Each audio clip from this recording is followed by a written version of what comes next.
दोस्तों, इस समय चारों तरफ भारत के लिए समुद्री खतरा बढ़ रहा है। जिस तरह से चीन अपना दबदबा भारत के सभी पड़ोसी देशों पर बना रहा है, अब इसका नेगेटिव इम्पैक्ट भारत पर दिखना शुरू हो चुका है। भारत के लिए आए दिन कभी श्रीलंका, कभी मालदीव, कभी पाकिस्तान या फिर बांग्लादेश और नेपाल के बॉर्डर से कोई ना कोई ऐसी खबर आती है जिससे पता लगता है कि चीन का इन्फ्लुएंस इन देशों में कितना ज्यादा बढ़ गया है।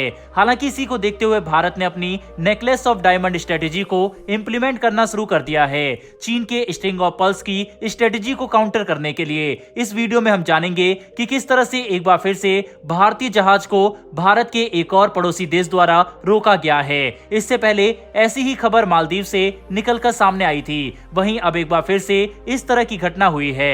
साथ ही इस वीडियो में स्ट्रिंग ऑफ पर्ल्स चीन की स्ट्रेटेजी, वहीं नेकलेस ऑफ डायमंड भारत की स्ट्रेटेजी, दोनों के बारे में भी डिटेल में इस वीडियो में हम आपको समझाने वाले हैं। इसीलिए वीडियो को अंत तक जरूर देखिएगा। साथ ही मेरी एक छोटी सी रिक्वेस्ट रहेगी कि अगर आपको वर्ल्ड अफेयर से जुड़े टॉपिक में इंटरेस्ट है तो आप हमारे चैनल इनसाइट नॉलेज को सब्सक्राइब करके बेल नोटिफिकेशन को अवश्य दबा ले, जिससे हमारी डेली वीडियो आप तक सबसे पहले पहुंच सके। तो चलिए शुरू करते हैं इस वीडियो को। पहले जानते हैं जो न्यूज निकलकर सामने आ रही है भारत के पड़ोसी देश से। सबसे पहले दोस्तों, आप अपनी स्क्रीन पर फर्स्ट पोस्ट का आर्टिकल देख सकते हैं, जिसमें लिखा हुआ है श्रीलंका ने एक भारतीय जहाज को रोकते हुए उसमें मौजूद 14 फिशरमैन को पकड़ लिया है। अब हैरानी की बात तो यह है कि ये कोई पहली घटना नहीं है, इस तरह कई बार श्रीलंका की तरफ से किया गया है और इसी साल कुल मिलाकर 240 फिशरमैन को पकड़ा गया है। वहीं इन भारतीय फिशरमैन के ऊपर आरोप लगाया गया है श्रीलंका ने कि ये इलीगल फिशिंग कर रहे थे इस एरिया में। हम सभी जानते हैं कि किस तरह से चीन लगातार मालदीव और श्रीलंका जैसे देशों में अपने जहाज को भेजकर वहां पर मैपिंग और उस देश की खुफिया जानकारी इकट्ठा कर रहा है। उसी के साथ साथ वह भारत की भी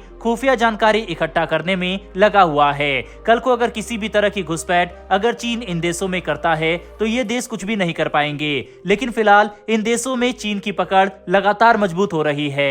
यही कारण है कि मालदीव और श्रीलंका भारत को लेकर कोई ना कोई ऐसा उकसावे वाला स्टेप उठाते हैं। वहीं हाल ही में मालदीव की तरफ से भी भारत के एक जहाज को पकड़ा गया था। आप स्क्रीन पर बकायदा आर्टिकल उसका भी देख सकते हैं। इसके अलावा मालदीव ने कुछ समय पहले ही भारत से एग्रीमेंट भी कैंसिल कर दिया था, जिसके तहत भारत उसके क्षेत्र में अपनी सेना को भेजकर किसी भी तरह की एक्टिविटी अब नहीं कर पाएगा।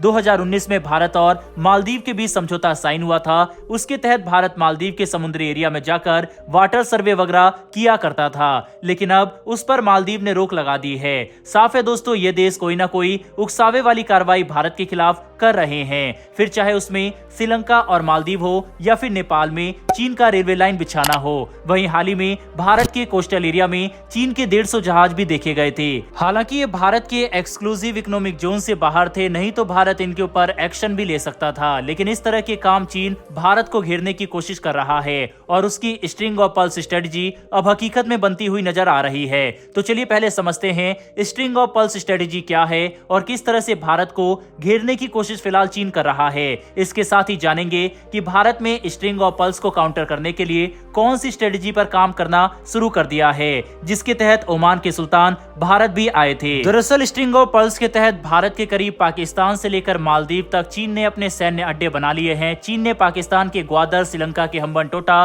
बंगाल की खाड़ी में स्थित हुए और म्यांमार से लेकर जिबूती और मालदीव तक अपने सैन्य अड्डे बना लिए हैं।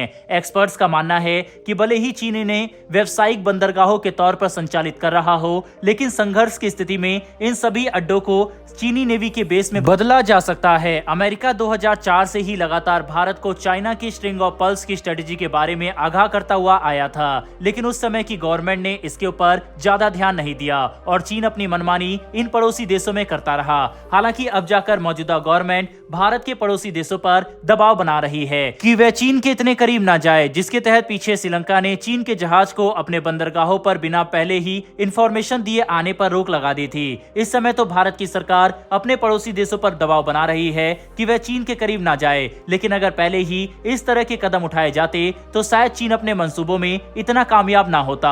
हालांकि अब चीन इसमें सफल हो रहा है, तब ये जानना जरूरी है कि भारत इसको काउंटर करने के लिए क्या कर रहा है। स्ट्रिंग ऑफ पर्ल्स को लेकर भारत के पूर्व air marshal RKS Bhadauria sir ने कहा था कि चीन के ये सभी ठिकाने भारतीय एयरफोर्स की रडार पर है और भारत चाहे तो इन्हें कभी भी निशाने पर ले सकता है।